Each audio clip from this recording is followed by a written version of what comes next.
Alright. Oh, let's get the torture over with. Do, do, do, do, do. Where is the game? There it is. Alright, welcome in everyone. I hope you're having a lovely weekend, and if not, I hope your enemies suffer as a result of it. Today, we are getting interrupted because we decided to just open it.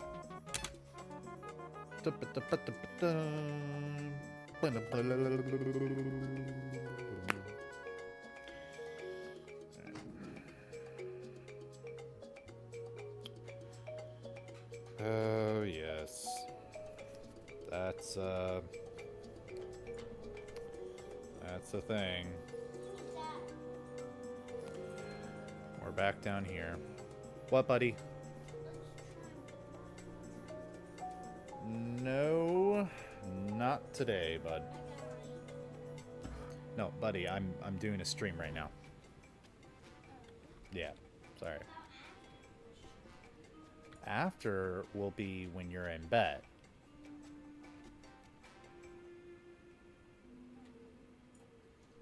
Sorry. We can try tomorrow, okay? Alright. So, chat. Before we begin, I just want to say thank you for the follow, Skylarka, who is also a cute person who added me onto a possum VTuber list on Blue Sky.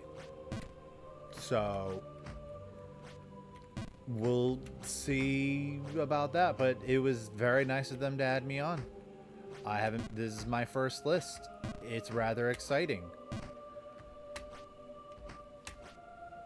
I will take my responsibilities. Well,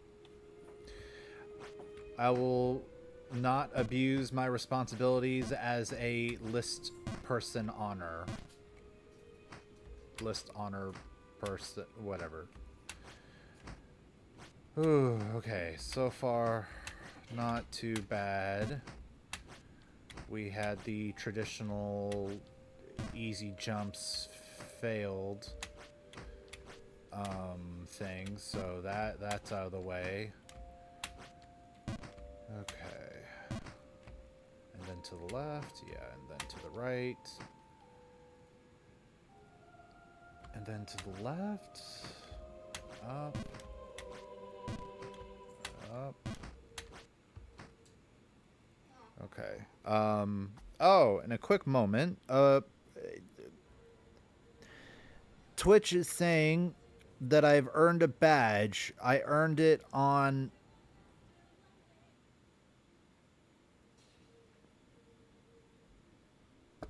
Okay. Earned the 2-year club badge awarded to users who have been on Throne for 2 years. And for some reason, they felt the need to send that to me January 24th, yesterday, and today. So happy 2-year anniversary to me. I have a throne. Not that it gets any use.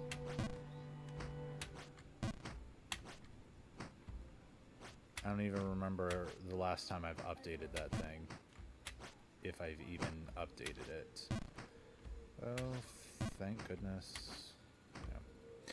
Yeah. How was y'all's weekend? Oh, dang it. Dang it. Dang it. Well. Oh, Jump King. How was y'all's weekend? I went to locals for a Union Arena tournament. And I am happy to say that, I mean, I lost, but I did significantly better this time. I am very happy to say that I took the issues that I had last time and I learned from them, which I am very happy about. the people that go there have a Discord for playing Union Arena, um, because they're trying to use it uh, as a way of getting it to be a bit more popular in our area. Um, so they've they've been helping out. They've been giving ideas and suggestions, and so I've been working on modifying my deck because I did once again get last place, but good news on that, I was still a winner because the prizes were for top 4 and there were only 4 of us. So I won. I was a winner. Not the kind of winner I would like to be, but you know, I was a winner. And that counts. I got to pick out a winner's promo card, and it's great. It's great. I got a Rengoku from the Demon Slayer set, and it's oh y'all, it's gorgeous.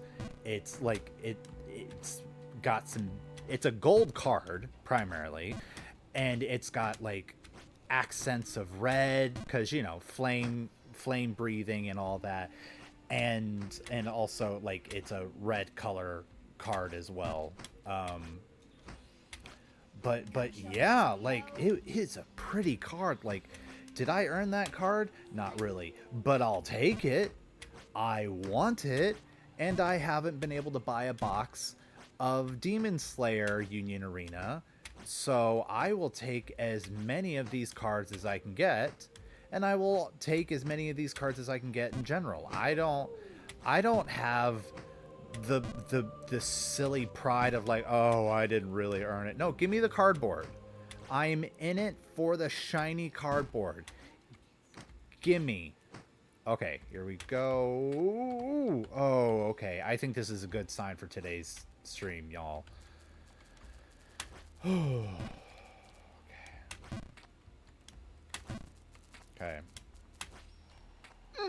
Okay, well, that's pretty typical. But yeah, no, this game, so for those of you unaware, the majority of my TCG experience has been Yu-Gi-Oh and mostly recently Pokemon. Like I've played Pokemon since it came out when I was a kid, but my playing it as a kid was collecting the cards. Like most children, we did not realize we did not know how to play until they released that video game. So I'm sure there were some people that did, but a lot of us, or at least everyone that I knew, no one I knew played the game. Everyone collected. No one that I knew actually played the game. Oh, chat, I want to brag so much, but this game is really anti feeling good about yourself, so I'm trying not to. Okay. But yeah, that was my weekend. Got to play with some neat dudes. Did badly. Not badly. I did better than I did last time. This is 0 for 2 in terms of locals tournaments, and I did better than I did last time. I feel good about it. I think the next time, if I bring this same deck again, I think the next time I might get a win. I don't think I'm going to win the whole thing, but I might get a win. And that's exciting for me. I have a very clear evidence of progress in learning this game, in filling out my weaknesses. Like it's been great. But and the reason why I mentioned Yu-Gi-Oh and Pokemon is like one of the things that I'm forgetting about this game is like the higher level, the higher cost cards that are in this game, you can just play those. Like there's no prerequisites. Like there's a mechanic in this game, it's called raid.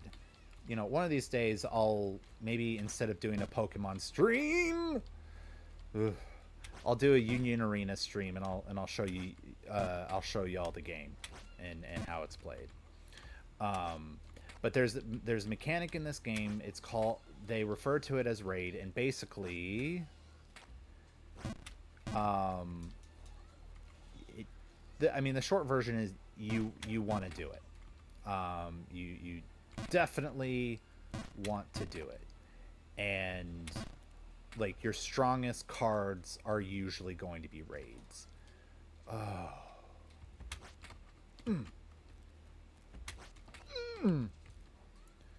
sorry for the noises, chat, but I'm nervous. Oh, okay, okay. Oh, oh my goodness. Oh, oh, oh, oh, and oh, we have friction now. Where are we going? Okay, I'm gonna take a break. Oh, oh, oh. What do you? I'm trying to say, like, praise me in chat. Like, I'm trying to think, like, what do you tell chat to do when you did a good job? What do you tell chat to do? Because the only thing I can think of is L's in chat, and it's like, no, not L's, not for I did a bad, I did a good. What's this? Oh, okay. No. L's in chat.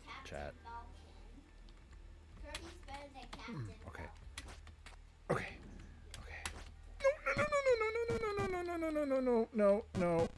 No. Okay, we can. Oh, okay, hang on. Let me I feel like I have something for this.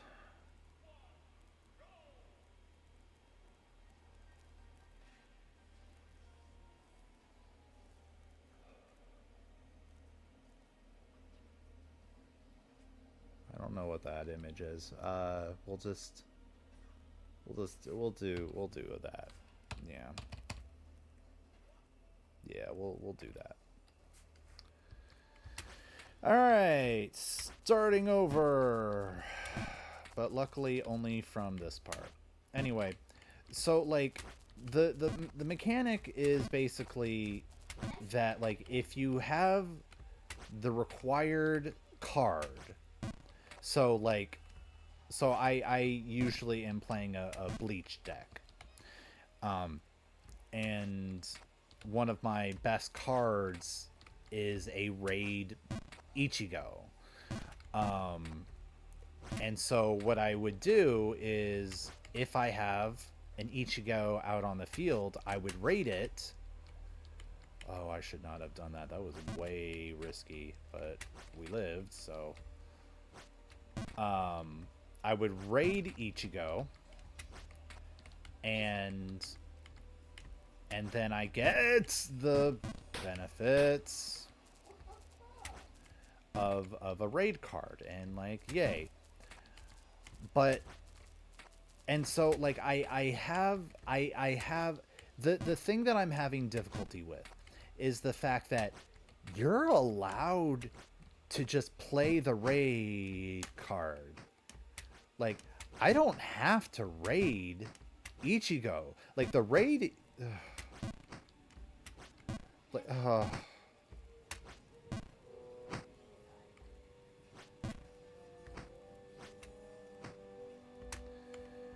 Why did I get curious about... Why did I get curious about that wall? Why couldn't I have just moved on? Why do I care about seeing all the aspects of this game? Like, why? Because I know what I was thinking.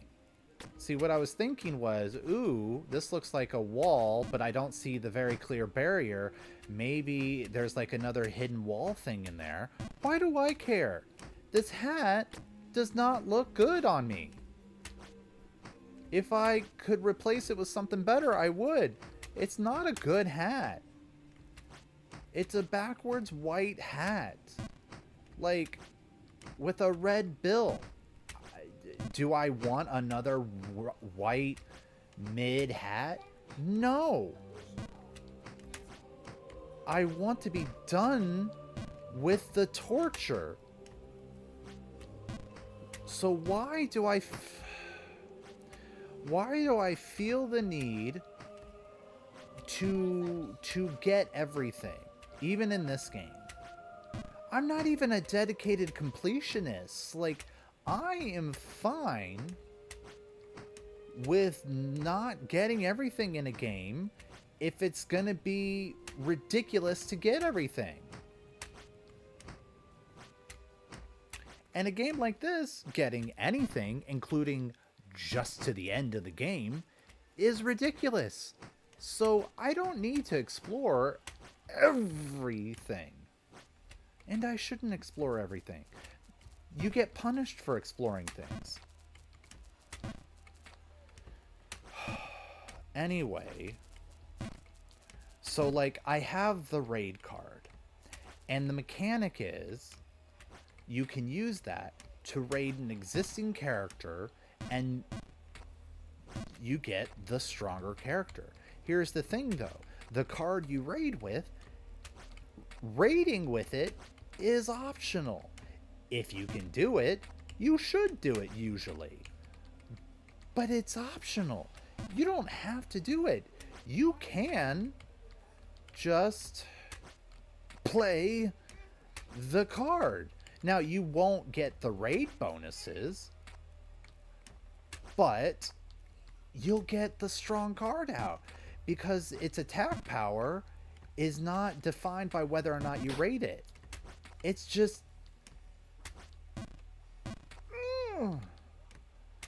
it just won't like have the special raid ability, which is fine. Sometimes, like, you want the raid ability, of course, but like, oh, why?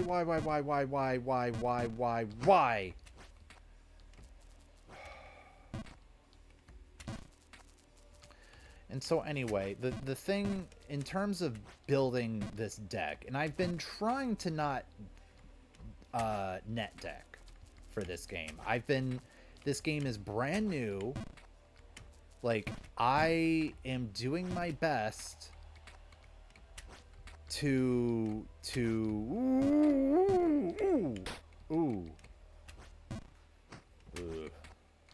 I've been doing my best to try and learn the game, to try and figure it out. Like, I am at a brand new stage, and I am trying to allow my brain to learn something new. Okay? I'm pretty good. Okay.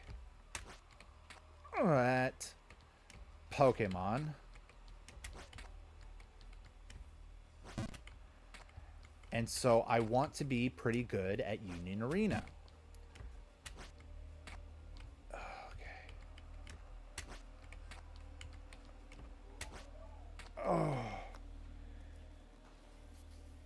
Oh, ice can suck my toes. Not in a sexy way. Okay. So, like, there are guys helping me and they're giving me suggestions, and I'm wanting to listen to them, but at the same time I don't want to listen to them. Like, I'm looking to them for advice, but the thing that I really don't want to do. Okay, so that won't work. Okay. I am engaging my core every time I do a jump. Left, left, left. Right. No, no, no, no, no, no. Oh, okay, no, that I'm fine with. That I'm fine with. That is totally okay. Okay. Oh. Nope, nope, no, no.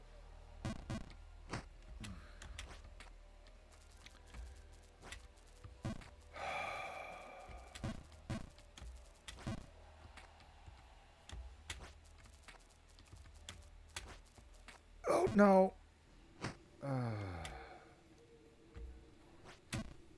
Okay. Mostly, and I don't want to net deck, mostly because I'm concerned that relying on deck lists will hinder my education in learning this game. Because like learning the rules for the game, no problem. No problem. I've got it down pat. Oh, that was too hard. That's fine. It's learning how to build the deck that I'm struggling with. Because of course, like there are, I mean, there are like multiple ways to build an archetype in a deck and all that. You know, like the main thing that I'm wanting to do is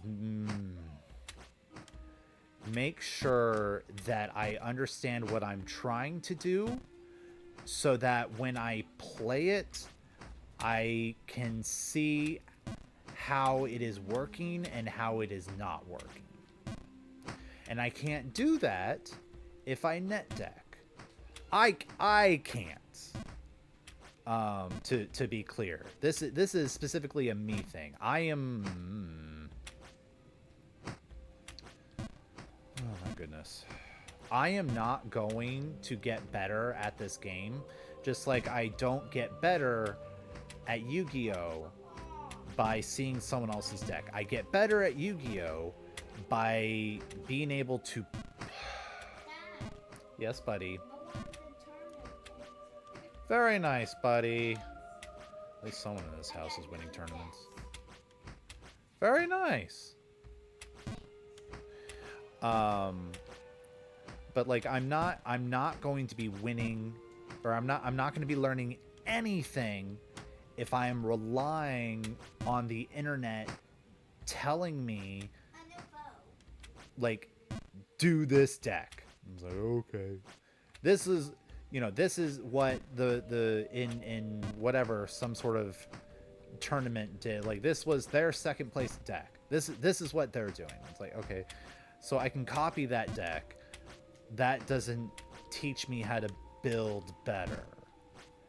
It's like it's not even like I want to win, of course. I would like to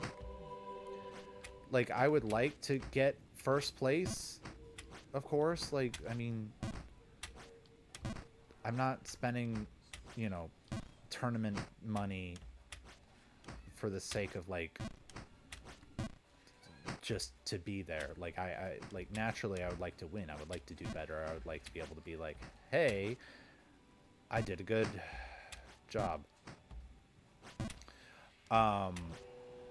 But mostly what I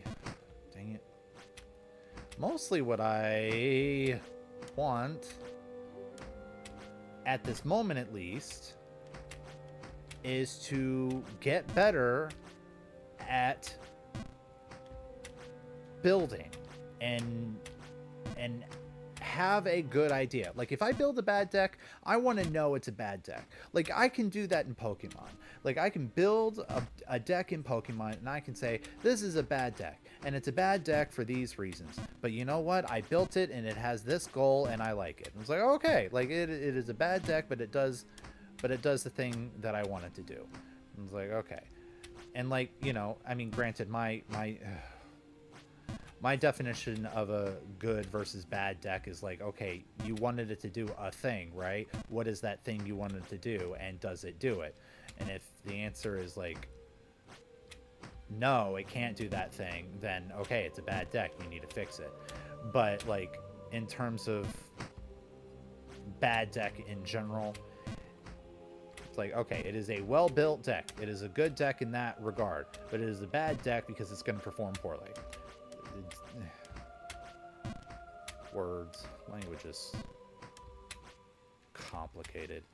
Does this music sound like Fable to anyone else? Chat, would you be interested in me buying like the Fable games on Steam and then I play that for you? I enjoyed those games.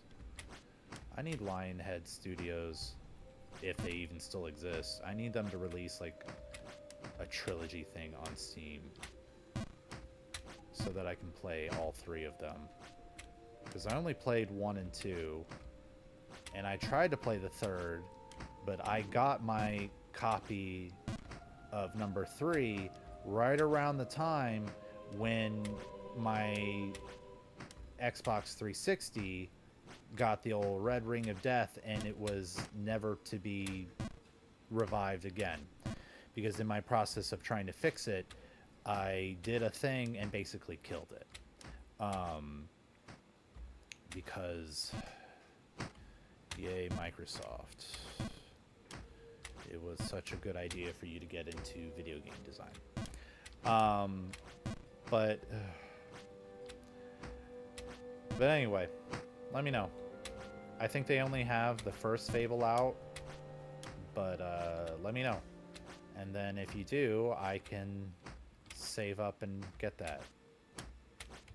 Okay. Now then. But yeah, so that's my goal. And eventually, I'm going to figure it out. I'm going to figure out how to build decks for this game. I'm going to keep working at it. I'm going to keep thinking at it. And I think I've got it.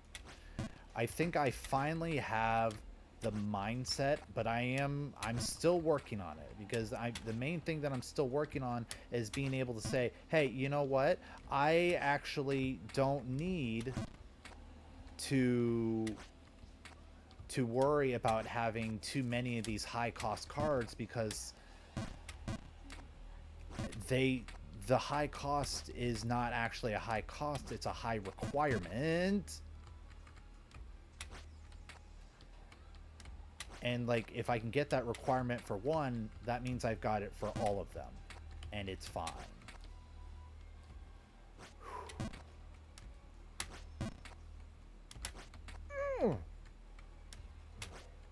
Oh, no. Okay, no, that's...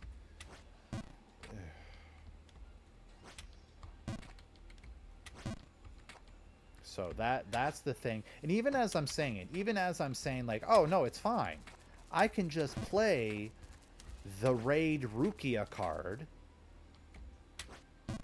and not raid it. I can just play it. And then, because it's still Rukia, I can then re-raid it.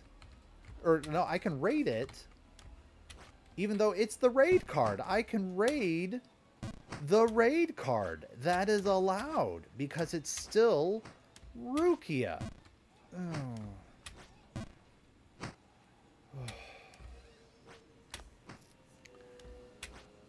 And so, like, I can just have Rukias in there. I don't need to get a cheap, weaker one. Because if I can get a Raid Rukia out, then that means I can get a Raid Rukia out. I just need 2 Rukias. It doesn't matter which one. I just need one.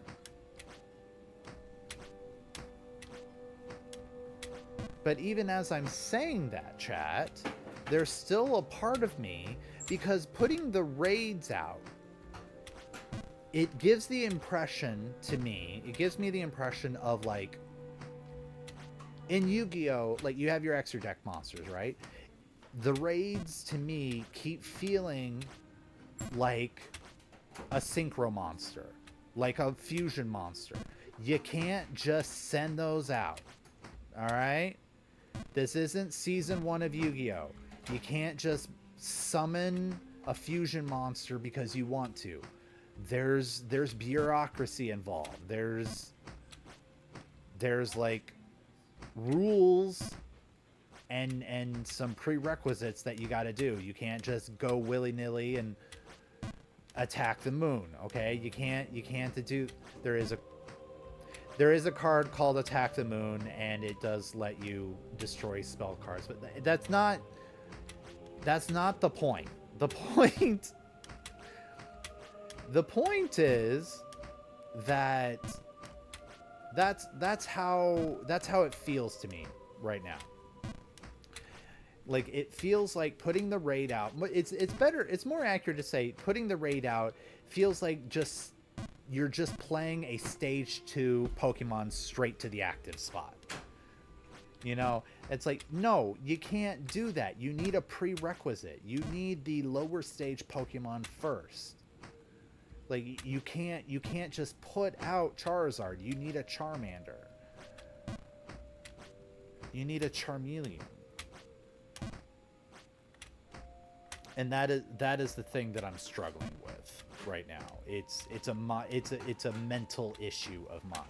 Like, too many games have been like, okay, now you have this really powerful card and it's really good, right? Well, you can't play it yet. You have to do this thing. Why? Because of balance. And meanwhile, Union Arena is like, I don't know, play the really powerful card. Worst case scenario, like, best case scenario for you, all you're going to do is take 1 life from them, and they're probably going to be able to knock your card out right away anyway. So, like, who cares? Just play it. And it's like, oh, but what about the raid thing? You can play it. You don't have to have the raid, but I want the raid. Well, then you got to do it right. I was like, okay, well, you didn't have to use that voice, but...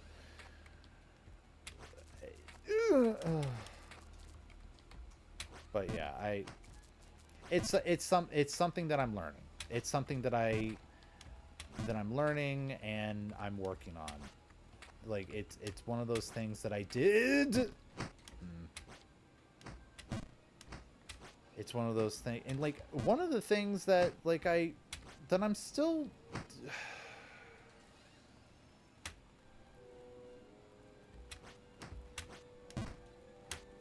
Nope, that was bad.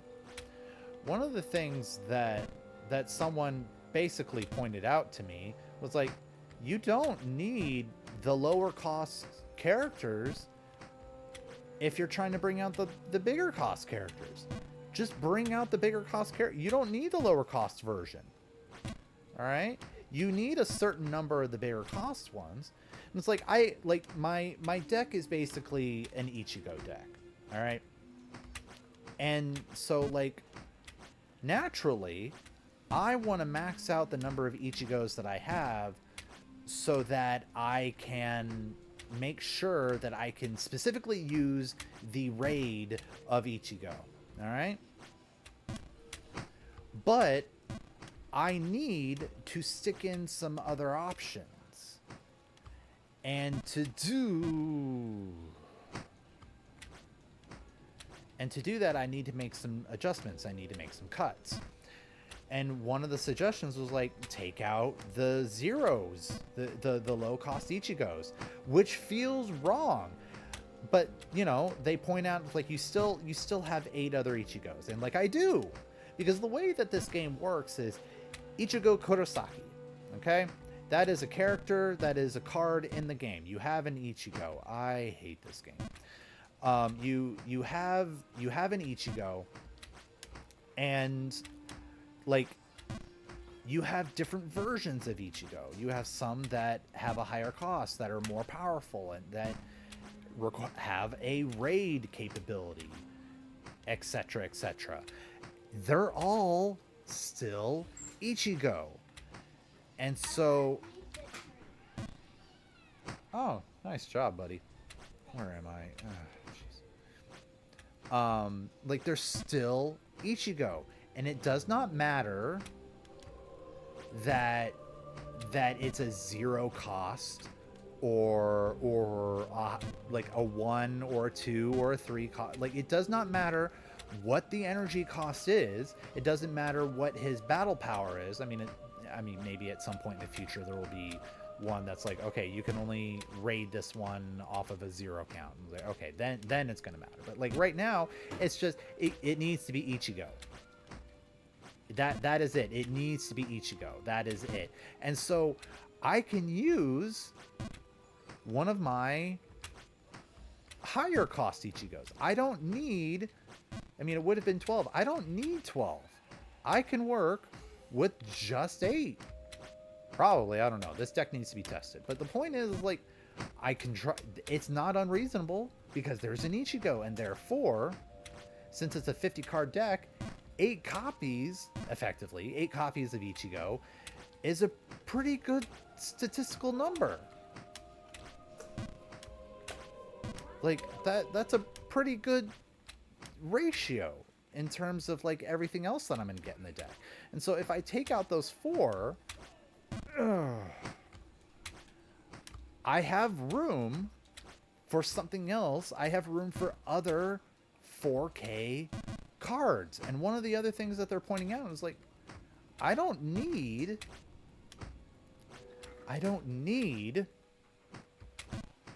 a lower cost for anything for a raid.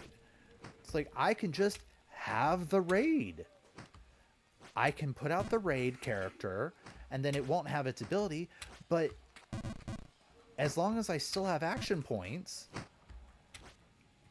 I can just raid that raid character that I just put out. And some of them only have, like, on-played effects. So, like, oh yeah, I do need to go this way, huh? So, like, okay, when you play it, you get the effect, and you do some things. Hey, that card you just raided, it's still a Rukia. You can just raid it again. Just do it again. You just raided it. The game says nothing about, oh, you can only raid a card once. No, just do it again. Actually, I need to double check that. I'm not positive that there is no once per turn stipulation. I need to check that. But the point is, because there was like one rule that did turn out to be like, oh, you can only do it once, and I didn't know that. In my defense, it sounded like you only get to do it at that one spot, not that you can just do it whenever. You have to pick then, as opposed, like, it's like once per turn. Like, when they said like once per turn, I thought they meant like during that one time, like not at any point during the game. And they literally meant, they meant it more literally. They meant it like, no, like once at all if you're gonna do it. So that's something that I learned. Luckily these guys are chill. Oh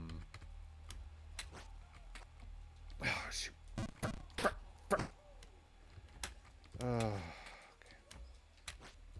But yeah, so I'm really enjoying this game. I'm excited to keep learning about this game. I am so glad this is as far as I dropped. Oh frick, I did not. Okay, it's fine. All right, chat, give me a second. Let me focus. Never mind. Focus not needed right now.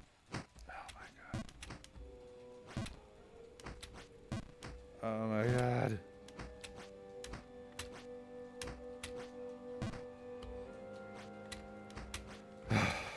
But yeah, so I'm excited to keep learning. I'm excited to go back and play again. I'm excited at the possibility of doing better, winning at least one game. Like, my goal long term is if I win one tournament with a deck, that's it. The deck is retired. It has become a champion, and it is not going to be played again. I mean, except for fun. Like, I'm not going to stop playing the games. But like, I will then start working on a new deck, and like that's my long term goal. And so right now I want to work on my purple bleach deck doing really well. And then I will work on another deck doing really well. Chat, I need more money. The problem is that I've determined that the money that y'all are giving me in Twitch is gonna go back. It's gonna go back to Twitch. It's gonna go well, not to Twitch, but like to the stream. I as much as I want to take as much as I want to just take the money and buy cards and just have it, it doesn't feel right. Like, I know technically it's my money. It was donated to me. It's for me. I can do whatever I want with it. But it feels disingenuous to not... Because, like, this is a hobby thing. I'm not doing this to make money. Would I like to make money? Heck yeah. I need a job. But, you know, if I'm going to get money off of a hobby, that should be put back into the hobby. I feel like. You know what I mean? So I got a payout from Twitch. It was my first payout. And I got $50-some. I don't remember what the exact number was, but it was like 50. It was less than $55. So between 50 and 55. Non-inclusive. And like, I don't know what I'm going to do with that amount. I don't know what I'm going to do. Like, the first thing that makes sense is we'll use it to buy some assets. Well, I already got my assets. Lore, who we love and is a sweetheart and just, oh my God. Just one day out of the blue just decided to give me something. Because she's just a generous little sweet bean. She just decided to do this for some reason. Didn't even want money. So I've just committed that if I ever meet her, I'm buying her dinner. Like that's just happening. I'm just gonna pay for her meal. And like, so okay, I'm not buying assets, so like what am I gonna buy? I mean, I guess new art. But that's the thing though, chat. That's the thing. It's like, I have my art mom, and it feels rude to just get new art because she gave me my cute little PNG. I mean, not the one that I'm using right now. I'm using the winter one, but like, I got that for free. I'm not searching for a replacement to Artsy, but then again, it's not a replacement, is it? She, regardless, I don't know. It's weird. It's a weird dilemma for me.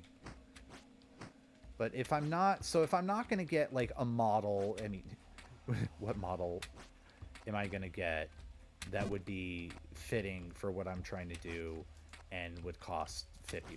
Like, no, less than $50, because I would definitely want to tip my artist very well. Like,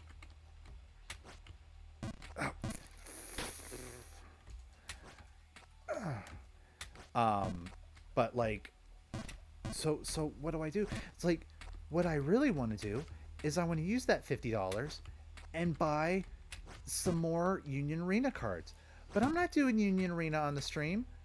I'm not gonna just buy cards and be like, hey, Twitch, thanks for funding my hobby that you're never gonna see anything of. It's like, that seems like not cool thing to do. And so, like, the only thing left would be like, well, I'm a streamer streaming gaming content, right? Buy some games. It's like, okay, but buy what?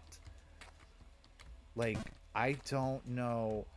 Like, the games that I want to play for Halloween, at the moment at least, I have it all settled.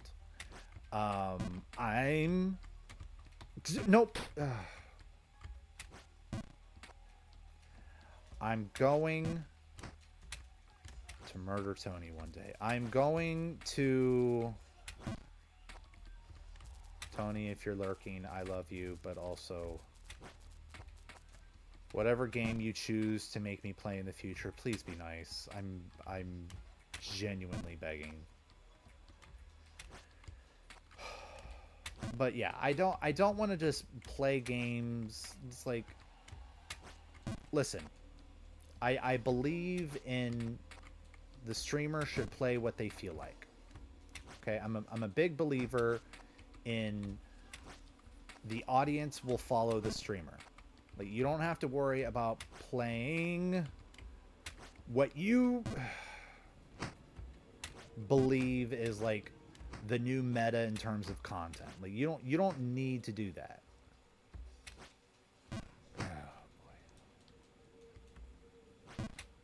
Oh boy. Wow, just threaded the needle there, huh? But I'm not confident that every game I want to play is something that's interesting for the people that I want to play for. I don't want to just... Oh. I don't want to just buy a game and then it's like, it's fine. Like, I would like people to be engaged in what I'm doing.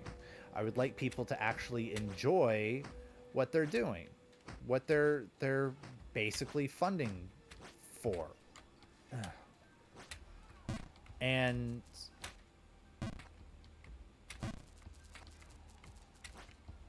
so, like for example, I would be interested in playing come on. Oh my god. Hang on. I need to take a quick break and... Oh my god, I've been...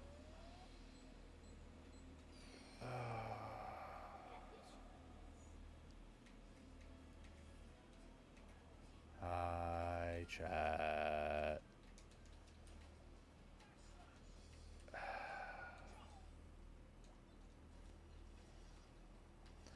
I need a second monitor. I've been doing this for about 50 minutes of gameplay has been on the starting soon screen.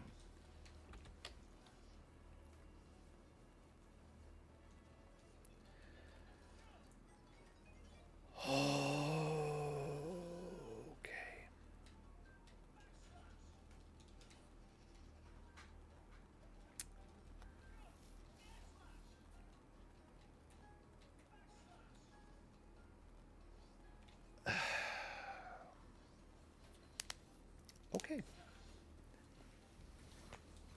That happened.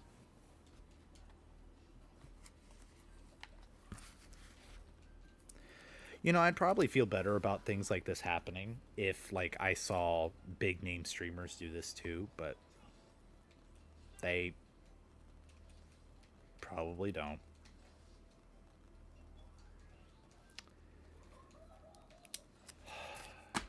Well, I need something for a clip anyway.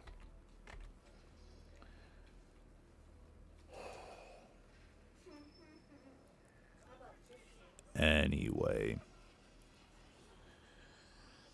So, like I was talking about Fable earlier. Would y'all be interested in me playing Fable? I love that game. I love it quite a lot. And the one that's on Steam is like the Fable Legacy or whatever. It's like clearly it's like the remake thing they did to put it on Steam, because it is an old game. It's like I could buy that. I don't know how much it is, but I'm certain that even with the extra bits on it, it's not $50. And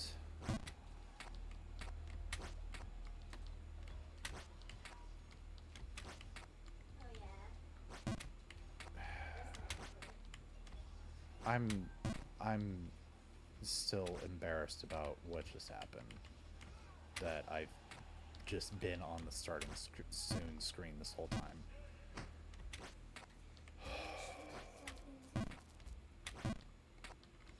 Well,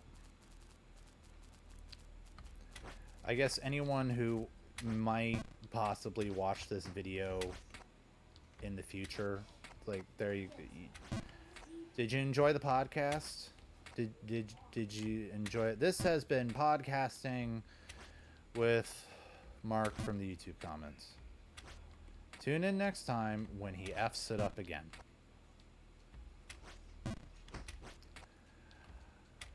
Alright, we move on. We don't allow the big mistakes to overwhelm us, and instead, whatever. It happened. It might happen again in the future. Who cares? No one has said anything in chat, so I'm guessing that no one's actually here. So no one saw that. No one saw that. And if anyone is lurking, they're only hearing me, which means they got the exact... They got the exact same contents they would have otherwise. So...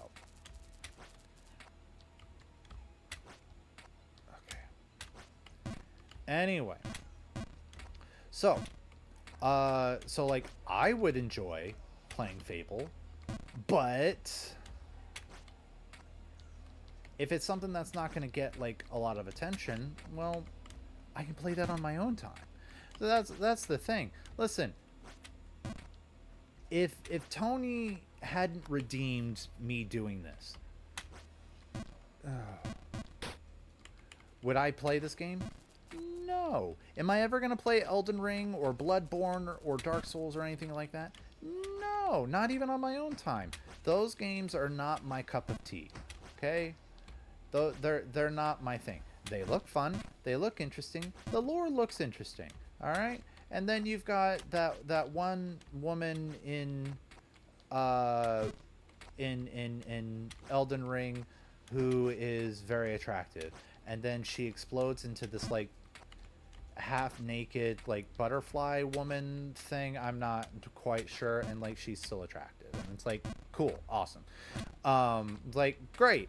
Melania, I think is her name, and like cool, but that's not for me. That's not enough to play a game. It might be for some, but just you know, it's not for me. I need more of a reason to play a game than just pretty lady at some point in the game.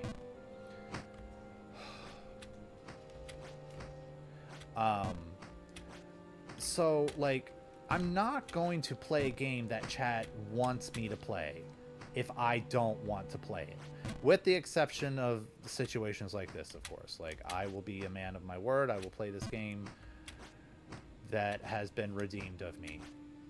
I'm working on it. I am still going to work on it. I'm going to finish this game eventually, and then I'm going to maybe take an extra day off of streaming just to be happy that I'm done. Just a celebratory, I'm gonna be done.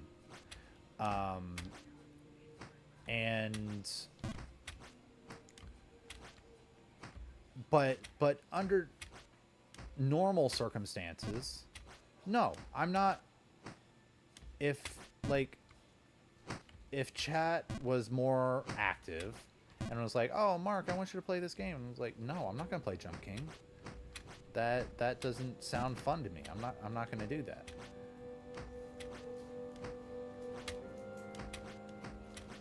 But like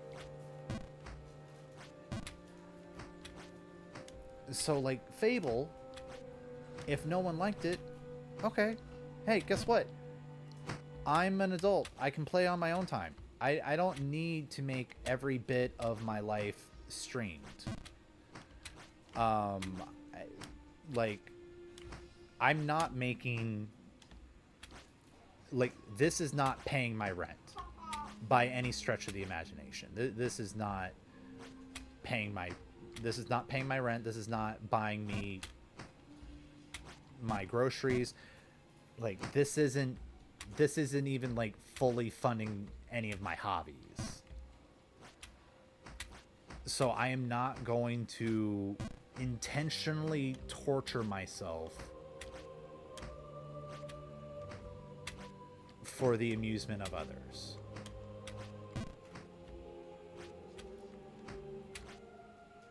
So if no one wants to watch me play Fable, alright, I'll do that on my own time. That game is great. I'll play...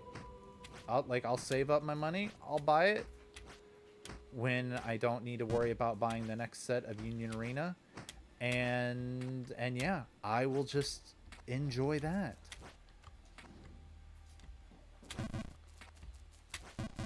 Okay, come on. So I want to know, like, so, like, in general, like, if you, like, let's just say, instead of watching me play Pokemon TCG, you would rather I play Pokemon ROM hacks. Okay, let's find some. I've got an emulator. Like, I've already played one, Crystal Legacy, I think it was called. Like, I tried that. We can go back to that. Do you want to see more of that? Let me know. Like, I'll do that. Those of you that, like, see this in the future, leave a comment. Leave a comment on an old one. Be like, oh, it's like, if this VOD is 10 years old and I'm still streaming, I have a feeling I'm not going to be streaming in 10 years. Let's just presume. If in 10 years and I'm still streaming and you're like, hey, Mark, I would like to see some Pokemon ROM hacks, leave a message after the beep. Like, leave a comment. That's fine. I'll read that comment. I say that now, but if I hit it big and my VODs actually do blow up, okay, eventually I may stop reading the comments. But at the very least for right now, when no one has commented on them except me, yeah, like,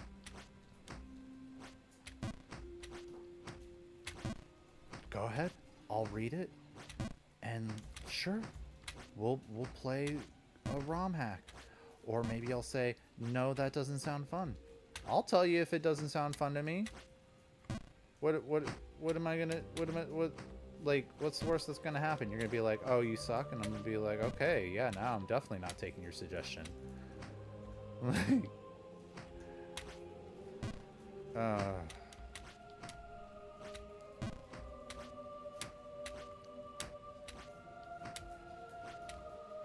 This game is a pain, and I'm going to die. That's my Jump King song. Did you like it? It's true to life. Art imitates life.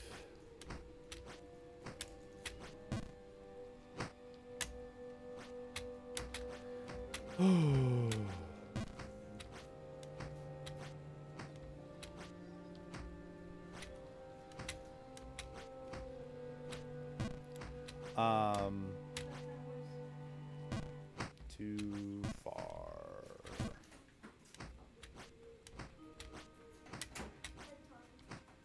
Is it bedtime? Alright, chat, we're taking a break so that I can go spread blankets and put my children in bed. Be good. Okay, guys, calm down. Don't say guys when it says all you. Yeah. I've been plugging my tablet thing through. Yeah, why do I have a feeling you were gonna go wild too? I've been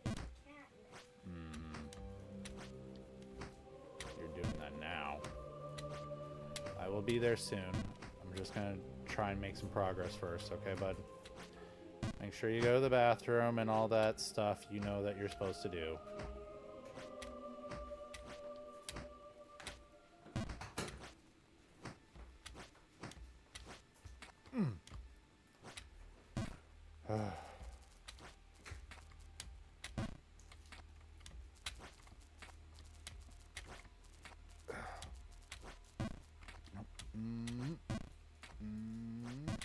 Okay.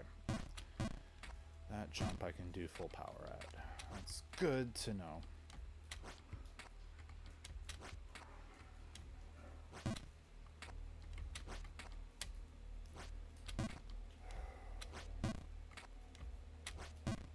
Come on.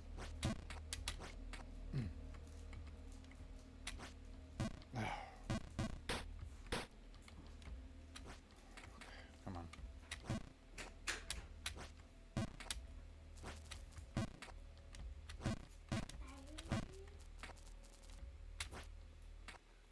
Oh, God. You thought those words were a platform? No, I didn't. Oh, you tried to get it.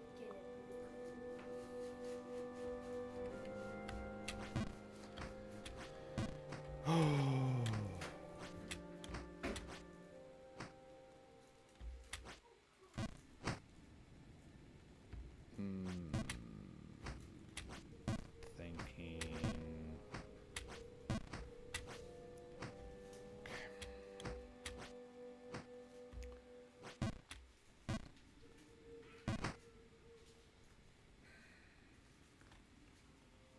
Okay.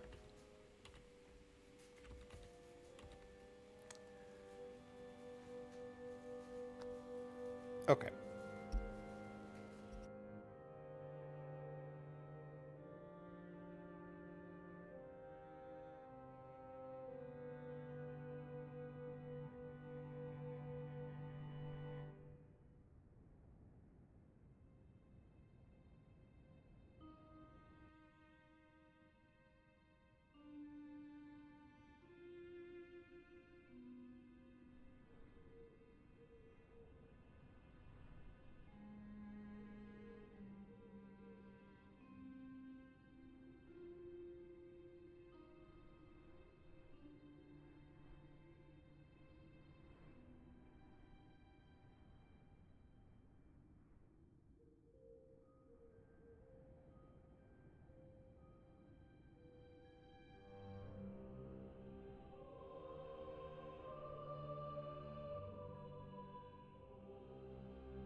Jet, if you haven't yet, drink some water.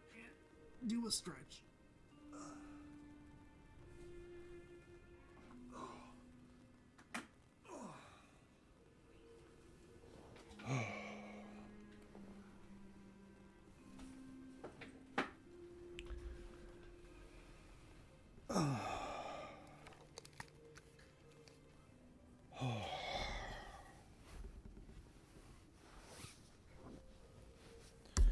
Oops, sorry. All right.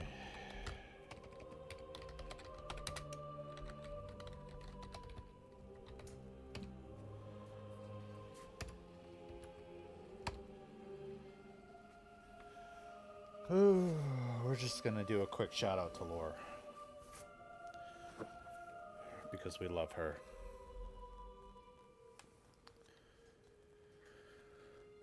Okay. Can you hear me? Can you hear blah blah blah blah? Okay. Is she even doing things right now? What's happening? Oh, I hope I get to raid out to Foofy when I'm done here.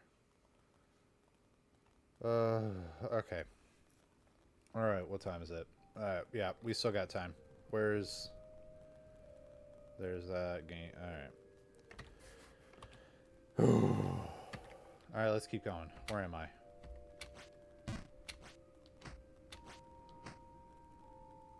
Yeah, I'm gonna not make it. Yep.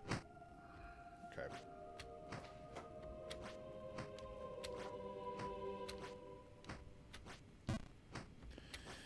So, I've had an idea for a video game for a while.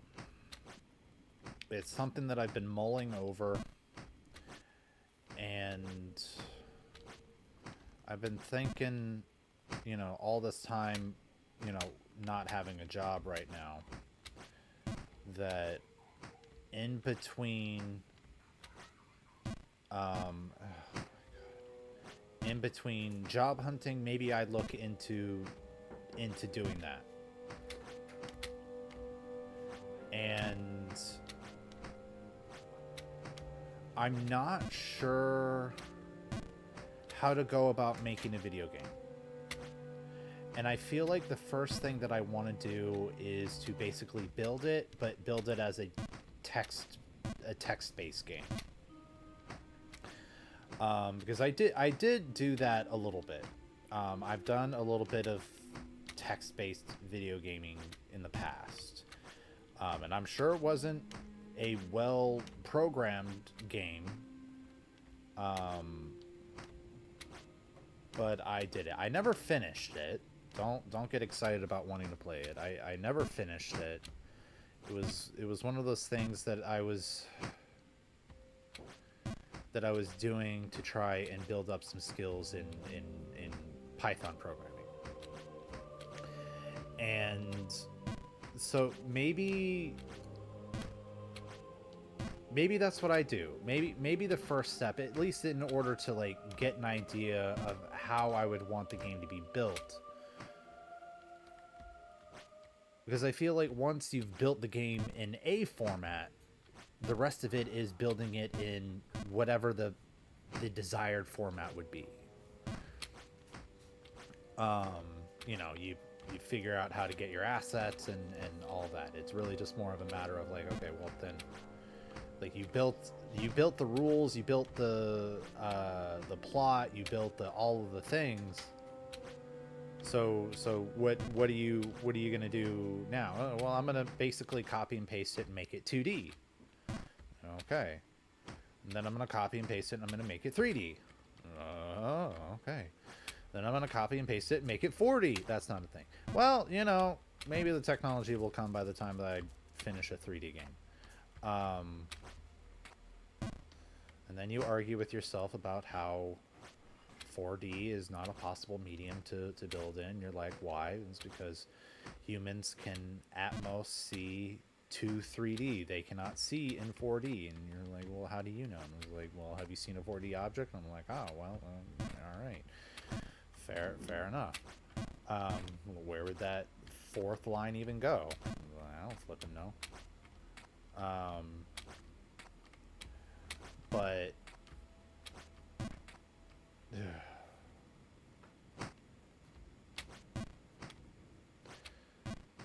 But yeah, so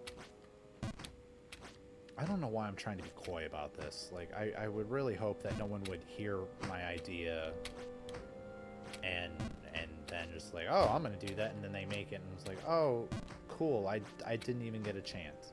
So the idea that I had was a Pokemon spin-off game. Now you've got Pokemon Ranger, you've got Pokemon Snap. What I wanted to do was Pokemon Safari Zone. For those of you that, you know, because they took the Safari Zone out of the games after a while. So for those of you that have played Pokemon but, you know, haven't played the original versions where they had what was called the Safari Zone, there were areas in some of the games. It was referred to as a Safari Zone. And the Safari Zone was an area where you go in, and for a certain amount of time you are given a number of safari balls, and you get unlimited bait and you get unlimited agitation. I'm gonna specifically speak on the very first Safari Zone because it's the one I remember the best. So the very first iteration of the Safari Zone, which was in the original Red and Blue, or Red and Green if you're Japanese, you went in, you had 30 Safari balls, you had bait, and you had rocks. And the idea was the Safari Zone, you don't battle Pokemon to weaken them. You don't weaken them before catching them. You just throw a ball and hope for the best. And there were some Pokemon that you could only find in the Safari Zone. Some like really rare Pokemon too, like Tauros and Scyther. Few, I think Electabuzz was also in there. I don't remember. There were a couple that were version locked anyway, so there were some that you couldn't get regardless. But like, it's where you could get Dratini if you didn't want to pay a bajillion $Poké for it. But basically, you went in, and it would be a wild encounter like normal, and you had three options. You had a ball, you had bait, you had a rock, which eventually they changed it to mud. You were throwing mud at the Pokemon and not a rock. Someone eventually had the thought of like, hey, maybe this game about pitting cute animals against each other, maybe part of it shouldn't be throwing a rock and making them angry. Legitimately, you're just making them angry. Mud is so much better. Mud is less abusive, at least. I don't know. I don't know about you. I'd rather get mud thrown at me than a rock. I don't care how big the rock is. But the idea was, or the mechanic as it was explained, although apparently they didn't program it right, the mechanic was supposed to be you use bait to make the Pokemon stay longer, but they're harder to catch. And then you used a rock to make them easier to catch. Oh, really? Okay, I guess I can't just power that jump. Good to know. So the rock would make it so they're easier to catch, but they're more likely to run. Because that was the thing. They wouldn't just stay there. This would the Pokemon had the ability to just run away from your encounter. So, and then of course, like, there was the ability that you could run, and then there was the Safari Ball that you could just throw. And the thing was is that like players, I think maybe that part of this was because it wasn't programmed properly, but players basically had the thought of like, you know, bait makes it so it's harder. The rock makes it so they're gonna leave more, you know, more than likely. You're really only going to use these things for the rare ones. Do you really want the rare one to be harder to catch? Do you really want to risk the rare one running away? It's like, so the player base basically came to the conclusion of like, you know what, it's not worth it, just throw the ball. But anyway, that was the Safari Zone. It was just a dedicated area where only certain Pokemon showed up. And I'm pretty sure someone could make a montage of my unhappy sighs as I'm playing this game. Put some goofy music behind it and could make a really nice clip, but I don't want to pay someone to do that. It just makes me sad. I don't think I could afford to pay someone to comb through all of my VODs in order to get a comprehensive compilation of me just being sad. But anyway, that's the Safari Zone. And that is the only purpose of the Safari Zone. It's a dedicated place to catch some rare and normally uncatchable Pokemon. Which is probably why they got rid of it, because like, why like, it's already so hard to catch certain Pokemon. You could just make them be in obscure areas. Like, why set up a separate catching mini game almost to try and catch these Pokemon when you could give the player base a proper fighting chance for catching these Pokemon, right? But the Safari Zone is still fun. I maintain it's still fun. It's a unique thing. You paid 500 Poké Dollars, which is not too expensive in the main, like, especially by the time you get to the Safari Zone.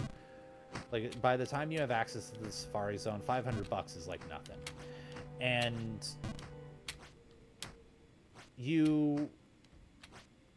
I don't know. I had an idea of a spin-off game about the Safari Zone, and it would have a vibe very similar to like Stardew Valley or Sunhaven or one of those other chill farming games.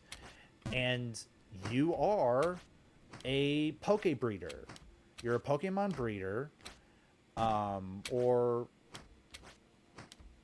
you know, maybe we give you a different title of some kind, but you are a tender of the Pokemon, and you want to create this safari as sort of like a nature preserve. And you need to be able to fund it. Like, you need to be able to pay your taxes and stuff on the game.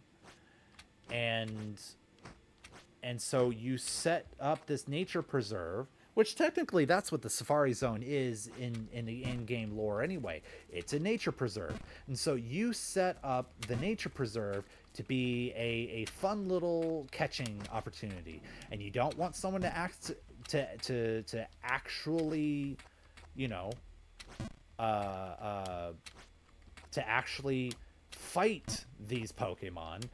You want them to be gentle because it is a nature preserve. But at least in the canon of the Pokemon world, Pokemon are often better off with trainers. Like, I mean, this is probably the Game Freak trying to cover up, like, oh, they're actually just hurting each other. How can we spin this? And then they had a thing like, oh, Professor Oak did some analysis and some comparisons against those who are breeding. You know, it's like Pokemon who are kept as just pets, versus Pokemon who are kept by trainers and actually battle regularly. You know, the Pokemon that are battling regularly, they're healthier, which makes sense. Like at the very least in the world of Pokemon, all those fights are like exercise for them. Oh, finally we're back here.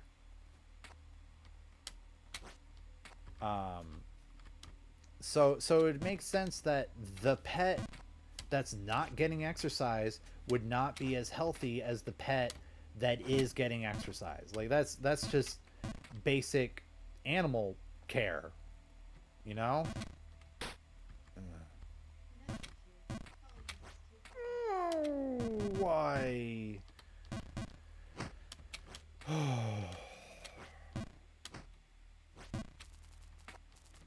So anyway, the game idea that I have is about the Safari Zone. And so you get in and you're this conservationalist. Yeah, that's what we'll call it. We'll call it a conservationalist um, who wants to make a nature preserve to take care of Pokemon and help them have dedicated environments to help them thrive.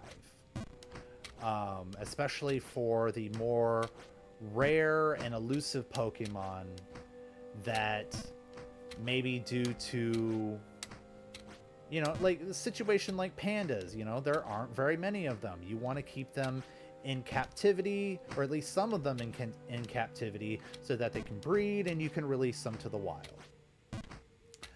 And and so like the goal of the game would be, okay, you have to pay taxes on the land and everything. All right. And in order to make money to pay those taxes, this is basically going to have elements of card shop simulator, you know. As you grow, you're going to be expanding, which is going to cost more money, which is going to require that you increase some fees sometimes, make some changes. Maybe you have like a gift shop or something. I don't know. But in general, the idea is you start out with a basic plot of land and you decide, okay, well, which Pokemon are you going to populate that area with? And so this would be like, oh, you can choose, like you can choose whatever your first Pokemon would be, and it would be something of like a stage, like of a not stage, but like the easiest difficulty level, you know, like, oh, did not mean to do that. Also didn't mean to do that. Okay. But it would be of the simplest Pokemon that would be available. Because another thing that would be happening is over time, you're going to be able to purchase more land, build more areas, and have more availability for more Pokemon to bring in. And you're not just buying new Pokemon. You're then going to go out, you're going to find some, you're going to bring them in. And at no point are you battling these Pokemon. You're a conservationalist. You're not a hunter. So you're going to be given a choice of how do you want to capture this Pokemon. And the way that you capture Pokemon, because this isn't like real life. Real life, you get like a trank dart or whatever. You actually capture the animal. You bring it to the zoo. The zoo is basically like a replication of their living environment. They wake up in this new environment. They're like, well, this is weird, but hey, I'll vibe here. And then they vibe there, and they're fine. And eventually, they make panda babies. And yay, the species is saved, or you know, something of that nature. And I don't know if pandas are still endangered or not. They probably are. They don't like having sex. Can't relate. And but like that's how it works with animals. In Pokemon though, there is this emotional connection that Pokemon have with humans. And Pokemon are strangely intelligent in the games, because like they understand what you mean. Like I can buy, like in the Pokemon world, you catch a Pokemon for the first time, okay, and you say, I know that you know this attack. Go use that attack on this Pokemon, on like in this battle. Not only does that Pokemon understand, we're battling, not only does that Pokemon understand, you want me to use this move, it understands everything that you're saying. They are unable to speak your language, but they understand you fluently, and they understand you basically immediately. It is a wild, undiscussed fact of the Pokemon universe that when Arceus made every Pokemon, it also gave them the capability. It gave them the capability to understand us in completion. Now, granted, those Pokemon, like the Pokemon may not like us. Like there are some that are going to be like, "Hey, you're a jerk, and I hate you," and there are going to be some that's like Baniri, that's like, "Hey, I know what you're doing on the internet, and I hate you." And it was like, not me. And it was like, you're a human. Have you taken any of those fan arts of me down? And I was like, well, I don't have the control. Yeah, I hate you. And I'm like, okay. Fun fact for those of you that don't know this: Baniri is the only Pokemon that's not a legendary that has a happiness score by default of 0. Every single other Pokemon that is not a legendary has some higher number than 0. Baniri is the only one that starts with ultimate hatred toward you. Huh? No, like you capture a wild Baniri, it's the amount of happiness it has for you. It's a happiness meter. It starts out at 0. So it basically hates you. The move that's based on how much the Pokemon hates you is maxed out. Like max power hatred, which is just wild to me. Yeah, it is such a cute, happy bunny, except when it gets captured by a trainer, then it hates you. But so yeah, I know what the internet's done. Oh, this game. And so the idea that I had, because Pokemon has this aspect of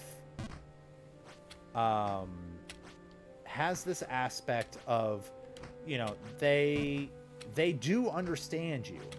They do have this capability of understanding human speech. Part of what I was thinking is there would be a sort of Undertale aspect to this game, which is you can convince the Pokemon to come live in your preserve, or you can take a more aggressive approach and capture them and then release them into the safari. Like you can do that, which would objectively be the easier approach, but then there are consequences. Like, and the consequence is not like, oh, and then it dies in 10 days or something like that. The consequence is like, oh, it's, it doesn't trust you as much. It's more aggressive to new trainers that come into the area. Whatever the case may be. And you know, it's more hesitant to breed, you know, whatever. And so you have the option to try and do a sort of like love mini game sort of thing to make them think like, yes, you can trust me, yes, you want to come to this area where you will be protected and be able to thrive more easily than out here on your own. Or it's like, hey, I have a glob of mud, I'm going to irritate you until you stay in this ball. It's like, okay, like you have the option.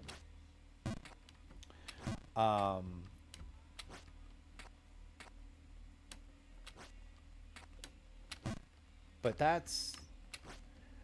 the other thing that I felt was very important about this game is the ability to differ from the real life Safari Zone, which is you're gonna be able to expand your safari large enough to contain all of your Pokemon, all of the Pokemon, all of them.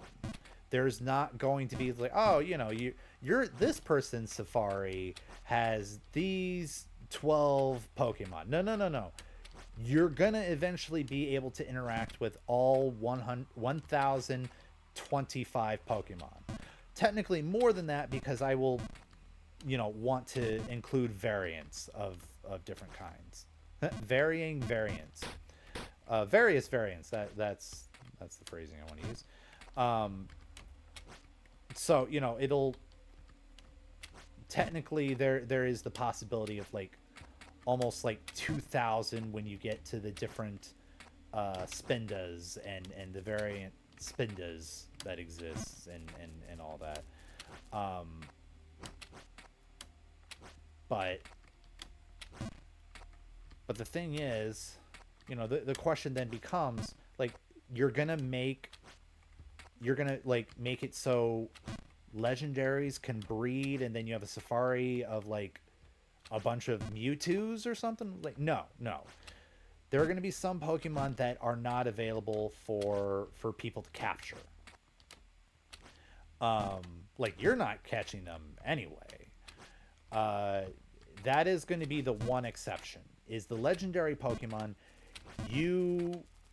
If it'll give you the option to try and catch the legendary Pokemon, but there will be a very clear warning of like, hey, if you fail in this capture and it runs away, that's it. You will never be able to catch this Pokemon again. You are better off trying to talk to them and convincing them to come. Because no legendary respects someone who's an aggressive a-hole. There's a reason why their likeness also starts out at 0. Like, imagine Mewtwo is like the difference of Mewtwo, who has grown to hate mankind. It's like, is Mewtwo going to be more respectful to you if you're respectful, or if you throw mud at it and throw a Pokeball in its face? I don't know about you. I would, you know, okay. My wife says it's a toss-up. Personally, I think Mewtwo. I think Mewtwo is better off trying to convince Mewtwo, hey, come to my safari, and like. But I mean, the question then becomes like, okay, why have these legendaries come to your safari? They're not going to breed. They don't need to be protected. Like, they are basically guardians of the world. Like, you're not bringing Zapdos to the safari to breed more Zapdoses. That is not a thing. So why?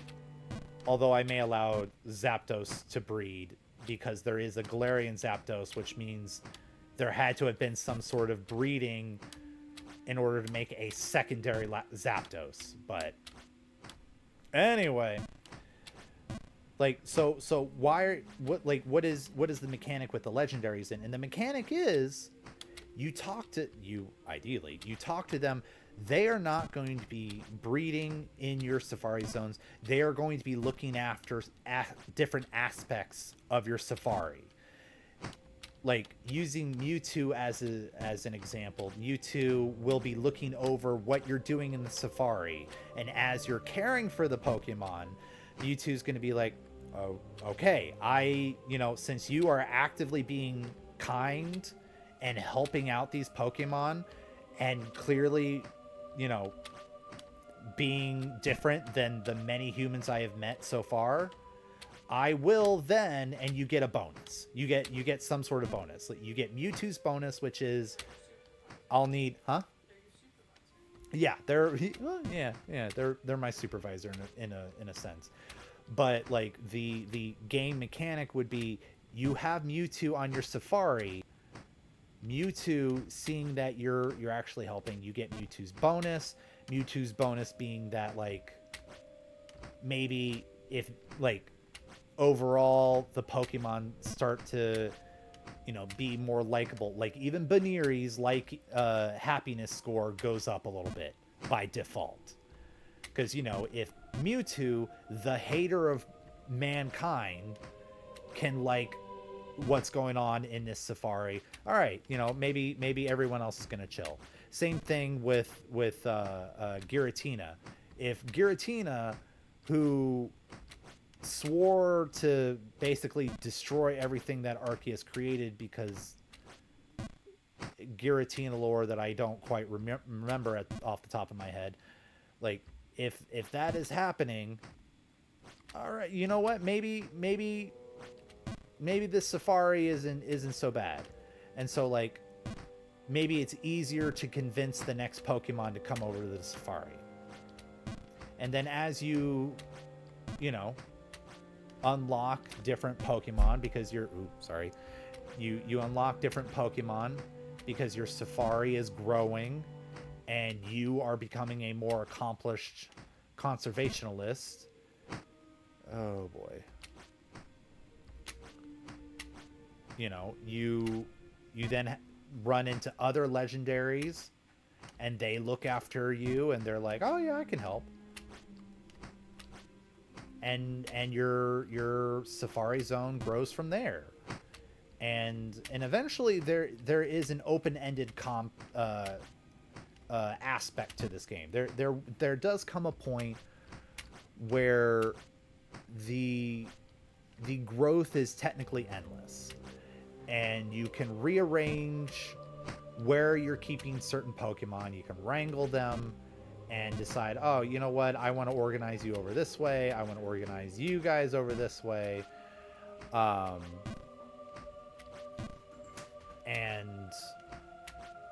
the open-ended aspect is just basically trying to get the high score in capitalism. Like, you're still making money, and so you're just trying to maximize the profits and try to take care of your Pokemon.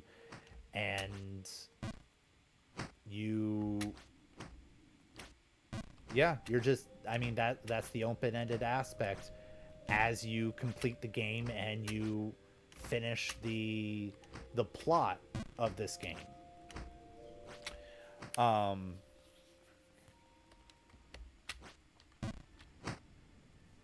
So that's my idea. And so I think if I can put that into text,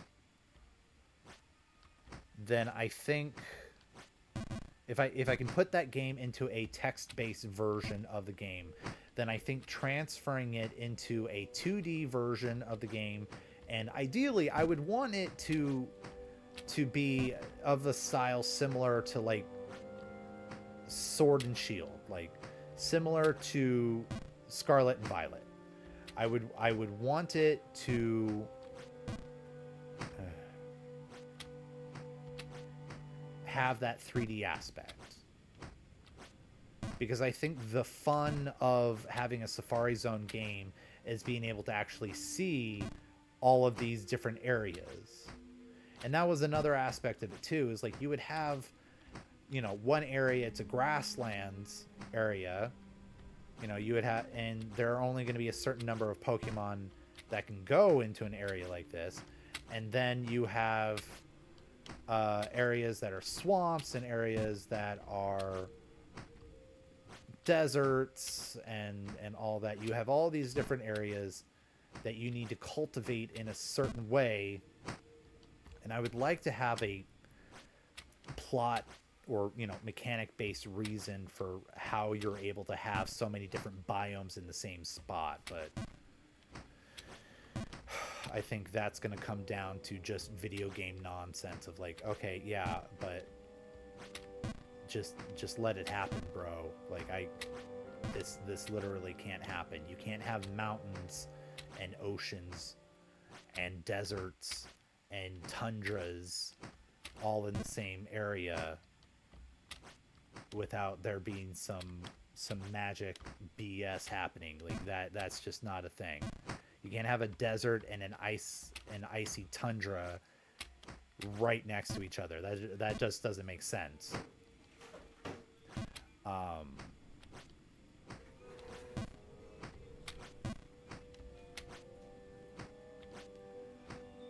But it also doesn't make sense that that, you know, Snover would exist in the same place as a Charmander. You know what I mean?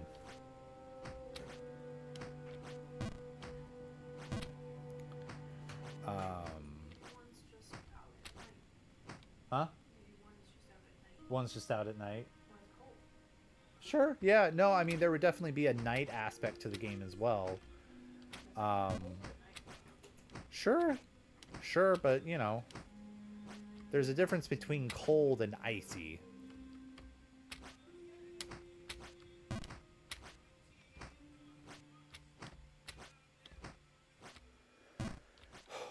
But yeah, that's my idea. I have other ideas about this. Like, I had a thought of, like, you know, when you convince a Pokemon to join, it becomes the leader of a biome.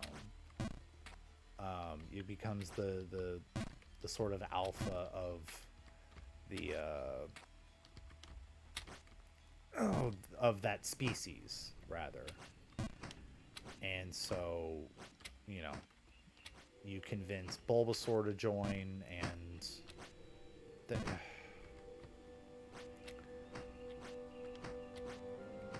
Bulbasaur, you know, you have a Bulbasaur that's in charge of all of them, and so you wouldn't check on every Bulbasaur, but if you want to know about what's going on with all of your Bulbasaur, you check with that leader, you know, that sort of deal.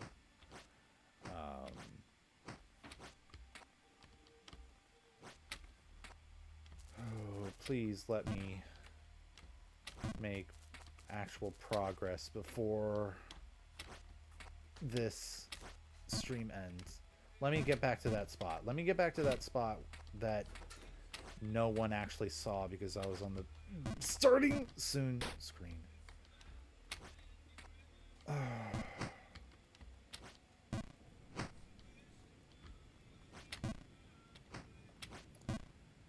But yeah, so that's the plan. I'm not sure how to build it text-based, because there are definitely... Because there would be a lot of information that would be probably not very nice to consume as basically a wall of text.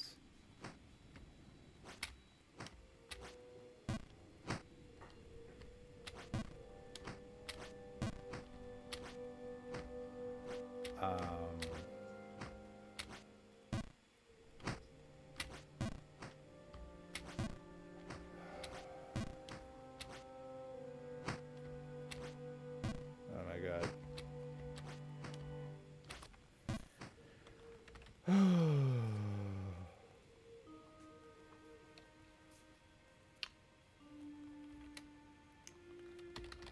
just gonna do a random shout out. Because why not?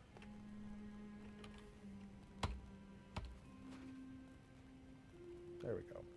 Everybody go follow Foofy. She's nice. She's my friend. Okay. Hello, my love. Yeah. How are you? Sore. Same. I only wish I was the cause of your soreness.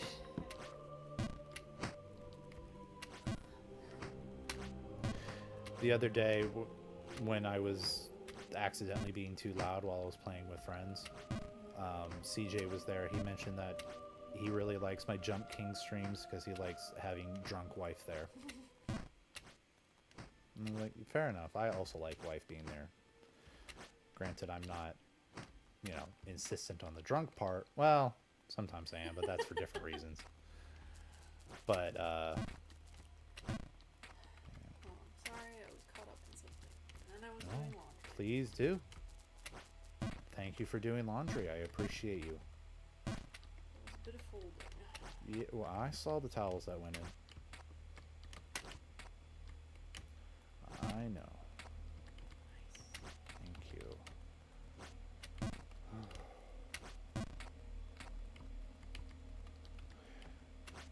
No, of course.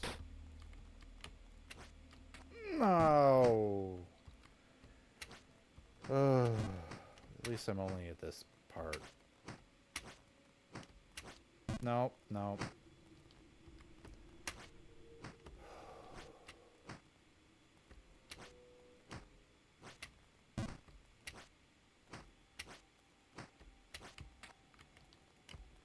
Okay. Gives me hope when I keep coming back to this spot, because it means I'm able to recover quite quickly. Oh, no, wait, nope, that was the wrong button. Nope, no, no, no, nope, nope, okay.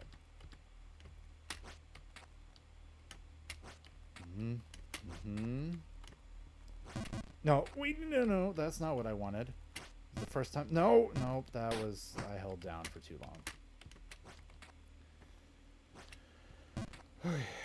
As long as I stay up here, I'm fine. It's not great to keep falling back here, but I'd rather be up here than fall back down into the snow.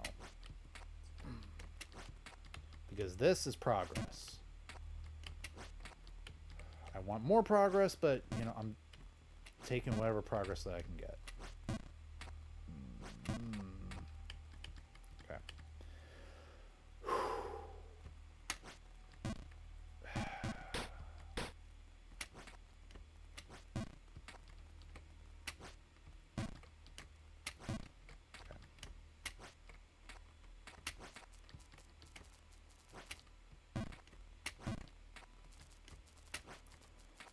Oh.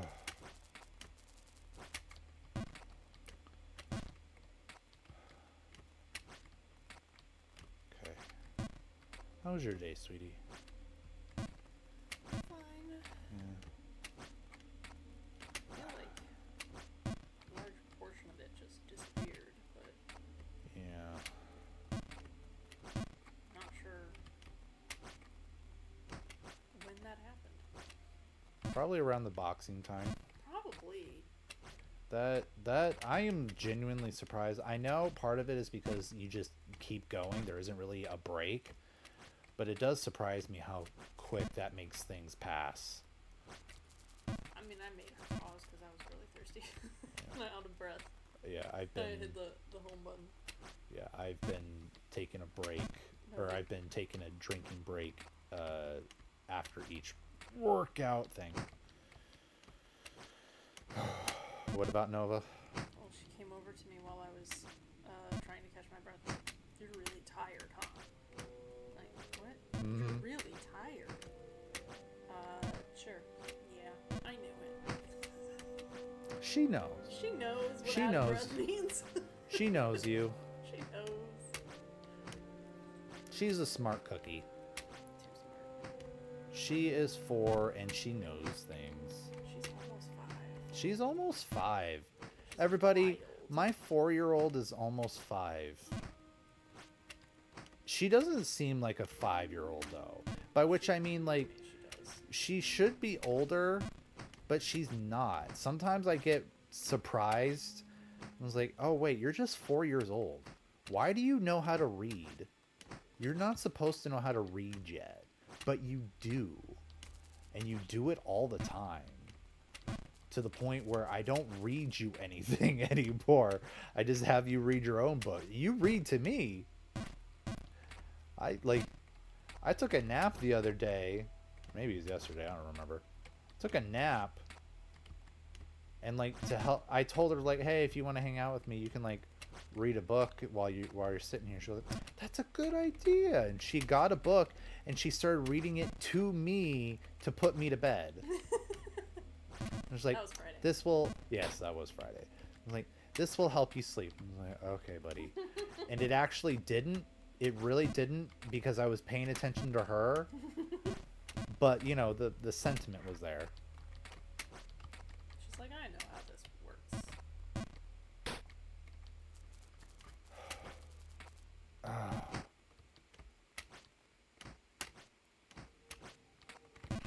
Oh, that.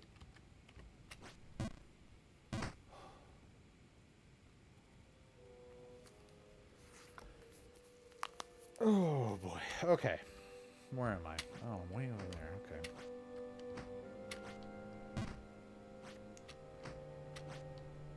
Ugh.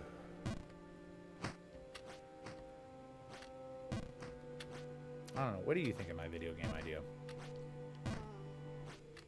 What I heard of it sounds like a Pokemon video game. Okay, Which is fair not enough. generally my cup of tea, but I know that they are very popular, and other people do enjoy them. All right. I mean, Seems fair like enough. it would hit that same market, you know? Okay. I mean, I guess that's all I can get from you then. If Pokemon is not really your thing.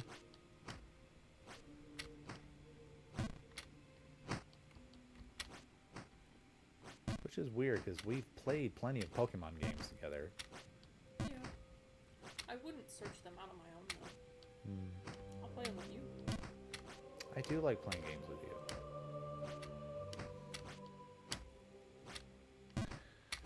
I would like to play more games with you. I'm very curious what happens in Doom Eternal and Metroid Dread. The games that we have been putting on Yeah, they for a look long time. they look fun. I remember Metroid Dread being very fun. Ugh. That one's stressful. No, I get that. I'm just I remember initially it being extremely stressful. yeah, and then we figured it out, and you know, it's still got- stressful, it but got it's better. less. It's less. It's less dreadful Oh now. no, I was thinking of Doom. Oh, that. When we first started playing whichever Doom we finished, whichever one it was. The first one, yeah. It was just Doom. Was it? Yeah. Yeah, initially it was very stressful. Metroid Dread was dreadful, and I don't know that I'll be able to go back to it. It was Oh. so horrifying Do to you- watch and to endure The robot? the psychosis of that robot. Yeah, that robot Um, was mean. I don't know that I can handle it. I can just play without you then, if you don't want to. I'm willing to give it one more shot, Okay. and if I can't handle it, then I'll just be done and you can finish it on your own. Okay, that's fine, that's fine. It's just 'Cause like, Dread is really a very good name for it. yeah, They named it well. yeah. It's just, you know, I wanted to, like, I remember talking about how, hey, like, when it's Halloween time, let's play this game together if you're free, and then I like, remember that. oh yeah, that's what I was saying. Like, we'll keep going, and then it was like, okay, and then it just didn't happen. I forgot. I'm sorry about that. Nah, it's fine. But yeah, no, I mean, we can give it another shot when you're ready, when we're done with the Knack Mac Feagles. I do enjoy They are very enjoyable. I do like, fellow big jobs. I do quite enjoy when they come to the rescue for people. Yes. And I was like, oh yeah, I also want to have a, just, but I mean, like, I am also a sucker for the, like, people coming together for a common cause sort of situation. And the Nat Mac Feagles are very much that. And I was like, oh, You think you're Especially tough if there's a stuff, huh? fight. Yeah, especially if there's a fight. It's like, It's gonna be really dangerous, and you dare to leave us behind. When it's gonna be dangerous, Tiffany, there's gonna be a fight? how dare you? I do not blame him at all for turning his back on her. An appropriate response. Okay. I also really love. Finally, there was an argument she couldn't argue with. You're a little dad. Yeah, that was just a mean argument. And what was she supposed to say to that?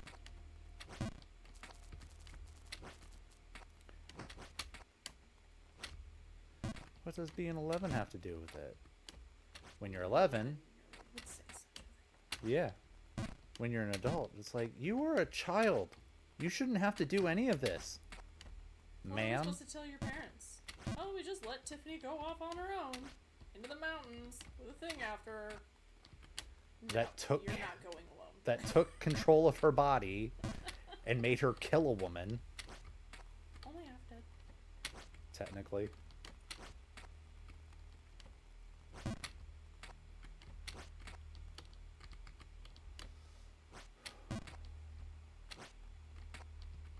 But yeah, just let me know when you're ready to brave the wilds of Metroid Dread. And we'll try again. And then we can always try Doom Eternal, which we still haven't gotten past the second. We haven't even finished getting past the first level. Yeah, no, we got interrupted, and I don't remember what with. I don't remember either. I remember there was like It's been a at least thing. I remember like it got to the point where we were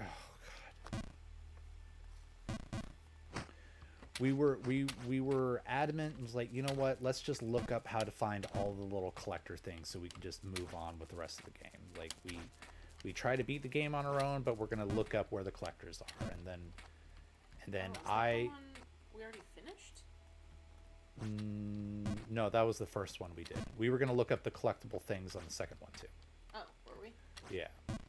I don't remember that, but okay. Yeah, I remember it's like we were searching all over. We just could not find where the thing was, and it was like, let's just look it up. And then you walked off probably to take care of a child, Usually. and I looked up a walkthrough video of where they are, and I had found, okay, I know where it is. I'll be able to run right to it as soon as you get back. And then something, something, something, and then we never went back to it. Those something, something, something. I know, those something, something, somethings really get in the way, way. But yeah, that's what happened. And at this point, I feel like I just might as well start the whole game all over again, because get me in the tutorial Yeah, bit again. Look at the We need to lore. remember how to do it. Yeah.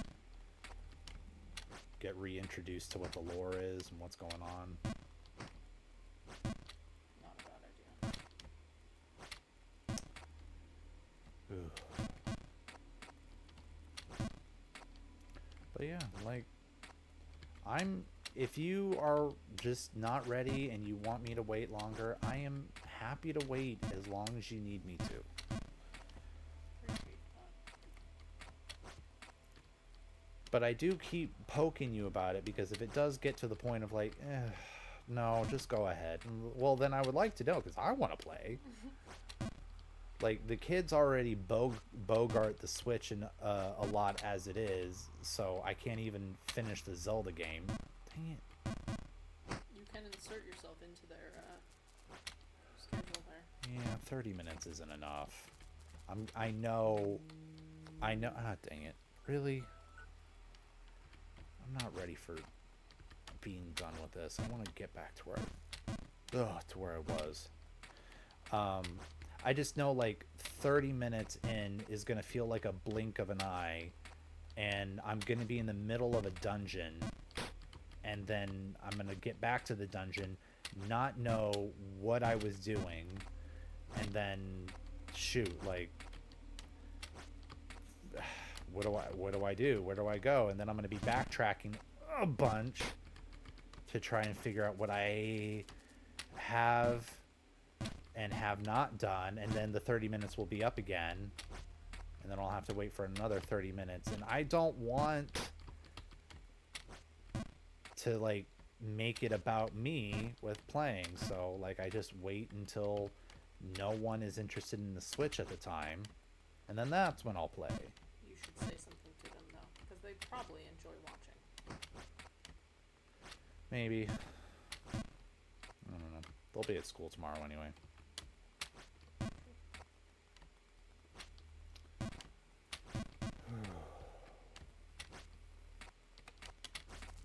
Come on. I gotta go to bed soon, game. Let me get back to where I was.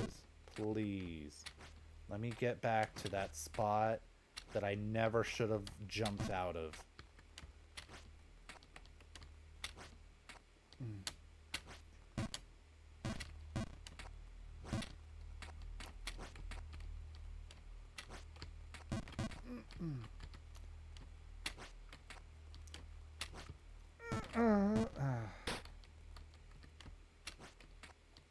It was yesterday.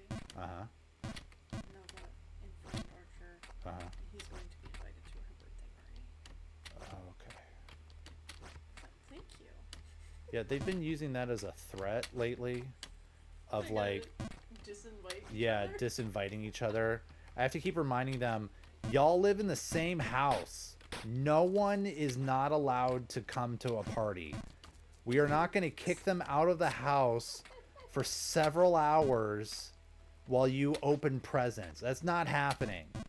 Okay? Everyone in this house is invited. It's like, Nerve, you know. I mean, they're kids. They're trying to find... They want some sort of weapon to convince the other understand child. What they're doing.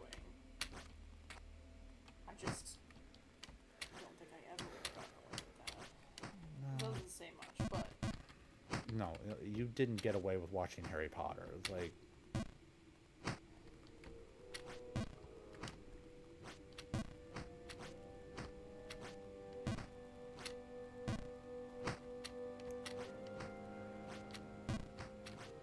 Come on, game. Be gentle with my soul.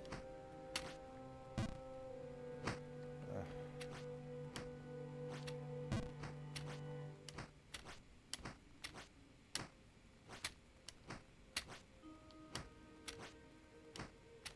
Come on. the Discord book I'm listening to right now Uh-huh. is the first one with Vimes. Okay. It's the one where they have the dragon show up and where he first meets Lady Sybil. Oh. Thought he was just always with her. No, in the Guards, they meet because someone summons a dragon. Oh, and they need her then expertise. He needs to ask somebody, and it's pointed out that Lady Ramkin raises and breeds swamp dragons, so he goes to her house. And also, she's enchanted by Nobby Moms. He's like, really? Nobby? Really? I've just forgotten a lot about the book. Very interesting. As are all his books. Where did his butler come from? Did Willikins? yeah. He came with Lady Sybil. Okay. So she already had him, Yes. and he was just like, okay. In the one where he goes back in time and he goes to his house, Uh-huh. and it's still the Ramkin residence because it's back in time, and a different guy answers the door and he's like, "Where's Willikins?" He goes, "The boot boy?" Like, Willikins is still there, it's just a lot younger. He's the boot boy. Yeah, Don't know what a boot boy is, but he is. shines boots. Okay. That's rich people money right there. You have one person dedicated to that. Like, Fashion rich people. I don't know. For me, I just have someone also shine the boots, not just your job is to shine my pair of boots. Generally, it was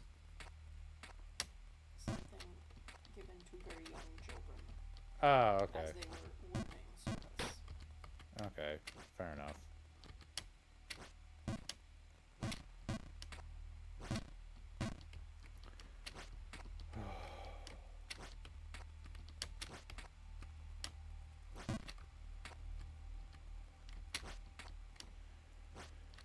Oh, let me make up for the progress I lost.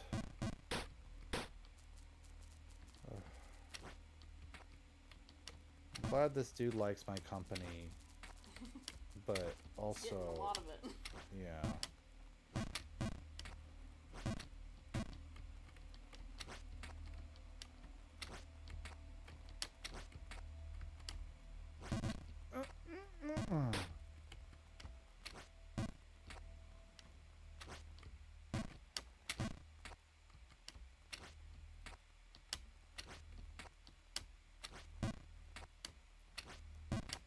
Come on. We got this. We got this. We're in the zone. Oh, the danger zone. Going into a rage. Nope. Come on. Oh, come on. Stop just falling.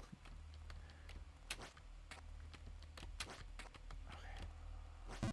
How's your wrist doing, sweetie? It's worse, but Okay. the rest of me is too sore to notice, so Okay. it does not stand out.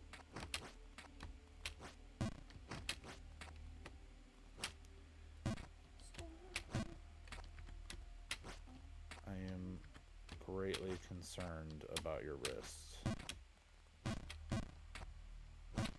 wouldn't be. It's definitely muscular. It's not bone.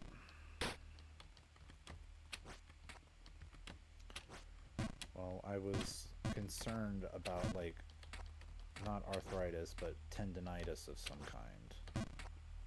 But with all the repetitions. I don't do a whole lot with my left arm, though. You know? It's true. There's a fair bit of tension holding with crochet, but I've been doing cross stitch. It literally just holds the frame so that I can work on it. It's not being left-handed really makes no sense that it's my left hand. I don't know. I mean, you make a good point, but at the same time, it's like, something did something.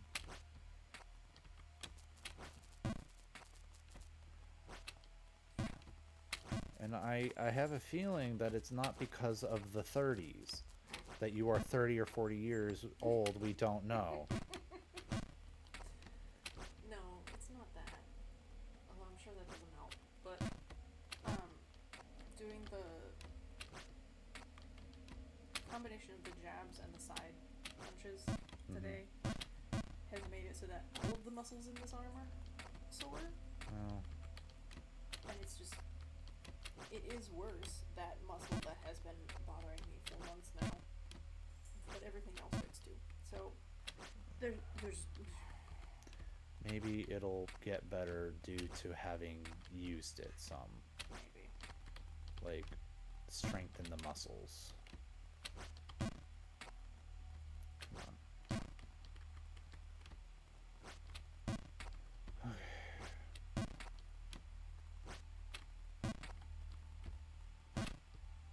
Got that power line song stuck in my head Powerline? from a Goofy movie. Oh. Stand down. I don't remember the song, and honestly, I don't think I want to remember the song. I am really wanting to focus on this. Very catchy. I don't know. Oh yeah. It's the one that plays while he's skateboarding at the beginning. And then also it plays at the end at the concert. Because he's trying to make it to the Powerline concert through the whole movie. Right. Lying to his dad, Yeah, you know. as you Classic do. children's movie. Chat, we're almost there. No, no, no, no. But yeah, it's like the Powerline song that they play throughout the movie. Well, they didn't need to make multiples. No, because it's the one catchy song. I have never seen this section. Oh, I got here an hour ago. And then I was like, where was I? I got to here and I was like, ooh, a wall, but there's no clear like wall thing. Maybe there's a hidden room And in it's just here. empty space. And you know what that is? That's just open. And then you fall down here and you fall down there and you fall all the way back down. Ugh, that's just mean. So, You'd think they'd at least put like a little ledge or something to let you see, but no. no, they just let you suffer. So I'm gonna do a couple quick safe jumps here. See if I can see what's coming up. Oh, there are some books on the shelf. Winning at Equivalent Exchange. Taming Dragons. Big Book of Magical Beasts. I don't know why I thought that said big boob. Sing along curse songs. Huh. Okay. Well, I'm sure that's not a hint about later at all. no, that's fine. Don't worry Sing about along it. curse songs is good. I like that. Well, oh, there are some books on the shelf. Mushrooms you should not eat and their best recipes. Wait. 7 different kinds of poisons. Probably related to the previous one. 5 steps to an eternal life. Oh. Dot, dot, dot. There is an empty slot for a book. Oh no. Oh, I bet. You know what? I'm not going to look for the book. The False King's Castle. Okay, this is where we're going to end. Shh.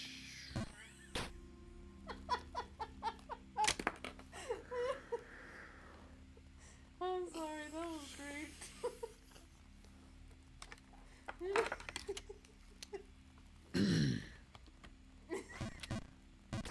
We're going back. Why is it not letting me up?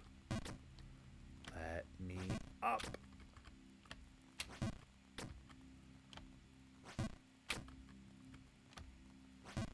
There. Oh, thank goodness. It's actually pretty easy to get back up here. Okay. This. Oh, we're stuck in the snow. Okay. Oh, it's going to be one of these. This is where we're going to end it, chat. Better stuck than fallen. Save and exit. Friggin'. Alright. Ending. This game is painful. It's painful, and I need it to be done with. I wish. How long does it go? I don't know. I really wish I knew.